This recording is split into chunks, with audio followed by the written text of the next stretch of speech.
This is the system I made for wizards to write down spells in D&D 5e. I do have a book out called the Spell Writing Guide, which kind of talks about the theory, though it's a little bit outdated, sorry. And I'll be making a longer form video that actually talks through all these things, but that's gonna take time. Time I don't have.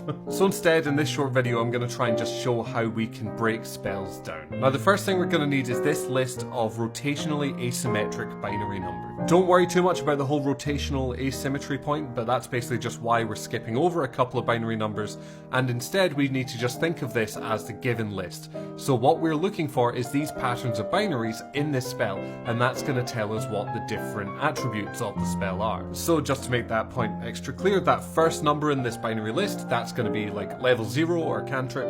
The next one along is going to be level 1, the one after that is level 2, and so on and so on, even if the binary numbers themselves aren't 1, 2, 3, so on and so on. So how do we actually read these binary numbers from this spell? Well, there are 6 attributes of each spell that we want to read. Those 6 attributes being the level, the school, the damage type, the area of effect, the range, and the duration. If you want to list them, I have it in the spell saying guide, which is pay what you want, so you can get it for free. So how do you read an individual attribute from this spell? Well, that's where I'm going to talk about something called k-values. I promise it's not that complicated once you're used to it. The k-value is just basically how many points along a line goes when it's connecting one point to another. So all the level information is stored in lines that have k equals 1, which I'm going to highlight now. And now that we're just focusing on these ones, it becomes a lot simpler. All we have to do is pick a starting point, we then go around clockwise. If there isn't a line connecting that point to the next one along, then it is a 0. If there is a line, it's a 1. And that gives us this binary number. Now, it doesn't matter where we start,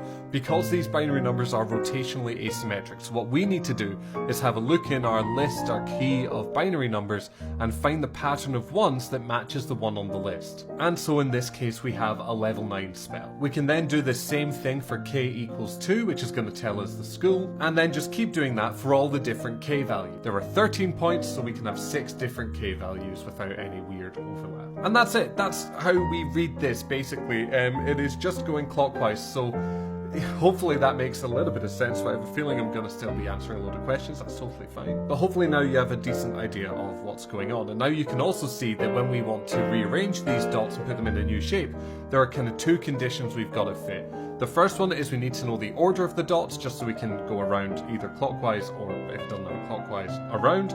And then we also need to make sure that the lines don't intercept dots unintentionally. But if you've got that, you've got it. So if you have any ideas of how we could arrange the dots, let me know in the comments. Oh, I'm running close to time anyway. I hope you have a lovely day. Okay, bye.